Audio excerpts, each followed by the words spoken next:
Let's just call this Nintendo Week, okay? I did a early look at the Nintendo Expansion Pass service. I did that video when it was announced, and surprisingly, it is the worst rated Nintendo video of all time. It has so many downvotes that Nintendo actually delisted the video and then re-uploaded it in a hope that people would have forgotten about it. But alas, the internet, we are full of trolls. We have all returned to pay our respects or disrespects to the video, and it now is again the worst rated Nintendo video of all time, sitting at over 100,000 dislikes. Apparently, people don't like paying for classic Nintendo 64 games, or they feel the price point isn't quite there. Whatever the reason, it is not doing well. Unfortunately, for many of you who have come to hate on it, I'm actually a fan of it. And as I said, I bought it the second I could. And I have been incredibly excited to get some of those N64 games back on Nintendo hardware. But one thing was missing. That was the N64 controller, which just arrived in the mail a very short time ago. And today's video is going to be dedicated to the unboxing and kind of first look, actually getting my hands on the hardware. Now, Nintendo does a phenomenal job when it comes to packaging. And this is something that I really appreciate, particularly with their online store. I know that when I get stuff shipped to me, although you do have to pay a little more for shipping, it comes in pristine quality. You can see that there is not a single bend or scratch or nick anywhere on this box. It was packed in a cardboard box that was packed in another cardboard box. So buy with confidence from the Nintendo store. I'm just going to say that up front and early. And by the way, I didn't get this for free. I paid the full MSRP with my hard-earned money, and I would gladly do it again because, as I said, not having an N64 controller and missing out on a large part of my library has been something that I have been incredibly frustrated with, especially over the last few years as my wife has continued to get into gaming with me, and as she has continued to say, man, where are all these really cool N64 games you always talk about? And I have to keep reminding her, well, honey, I sold everything because I was dumb and stupid, and I couldn't just wait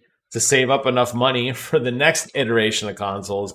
Instead, I had to sell them quickly. And as a result, with that big gap in my library, getting my hands back on some of the original hardware has been a real treat. So inside the box, you're going to get two things. You're going to get a charging cable, which I suspect most people own USB-C charging cables by this point. But if not, they're going to include one for you. It's a USB Type-C on one end and a USB Type-A on the other. I'm not even going to open it because I already have so many of them.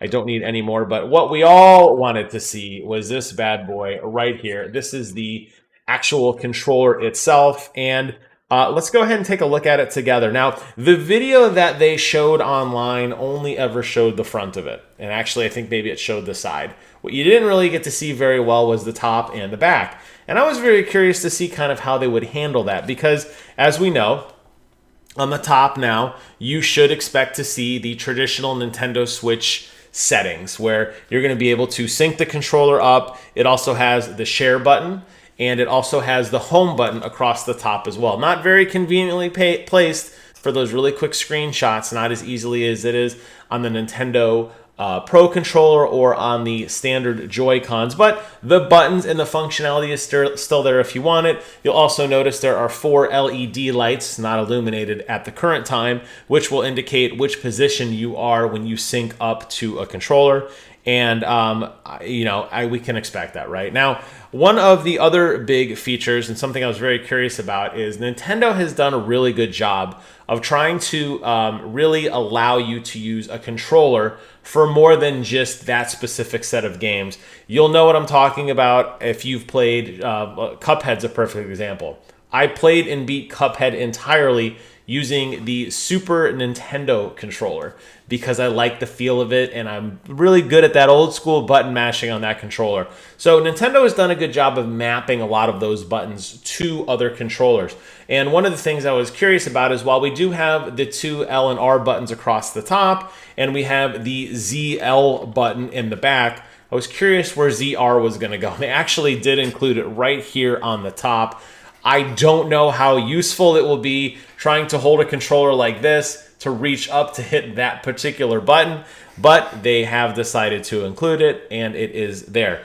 Also, the expansion pack on the back. I was curious to see what the expansion pack would look like. Clearly, there was, well, Rumble Pack, I should say. If you remember when the original Nintendo controller was released, we had a giant hole in the back, and many of us wondered what that would be for. We later found out it would be for a rumble feature, which included a little hollow kind of motor. You had to install a battery. It snapped into the back of the controller, and it weighed down the controller pretty considerably, which included the ability for certain games that featured very rudimentary vibration support, which another Nintendo first was very, very interesting. It looks like they've decided to go ahead and just cap that off. I do know from the construction of this, that is where a lot of the battery and some of the motor still does sit today, but it is not removable or hollow like it was in the past. You'll also notice, clearly, it is wireless. That's something that was very different from the old school controllers. We used to have a big wire connecting off that ran to the console. Now, thanks to the advancement with Bluetooth technology, you can play this comfortably from your couch. The question is, in just holding it, and I haven't even turned it on yet. You saw me take it out of the box. How does it feel? How does it feel to hold that old school Nintendo controller? Well, we have all been raised to hold controllers like this now, because the reality is, with the Xbox controller and the PlayStation controller, or even the Nintendo Pro controller, which borrows heavily across both of those designs, you don't have this weird kind of Y shape in the center. And this is where the analog stick sits on the Nintendo 64 controller. So many of us used to play games like this. And this would almost act as like a rest for your hand.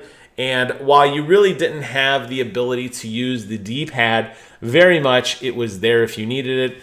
Obviously, you could toggle and move your hand over if you wanted to, but nobody I know ever played a game this far away because you needed that button support on the back. That was what your index finger was for. So a lot of nostalgia goes into this controller. Maybe the design doesn't meet everybody's current expectations. I understand that this is not for everyone, but for me, the kid who grew up with Nintendo, who stupidly sold a lot of his consoles and a lot of his games, it's really cool to have this back. And just holding it right now and feeling it and pressing the buttons and seeing the bright yellow C buttons and the bright blue and the bright green and getting my hands on the analog stick, I can tell you guys that it definitely reminds me a lot of my childhood. And I have such a big smile on my face because I'm actually able to hold this and play this, right? I'm really eager to see how it actually performs in games.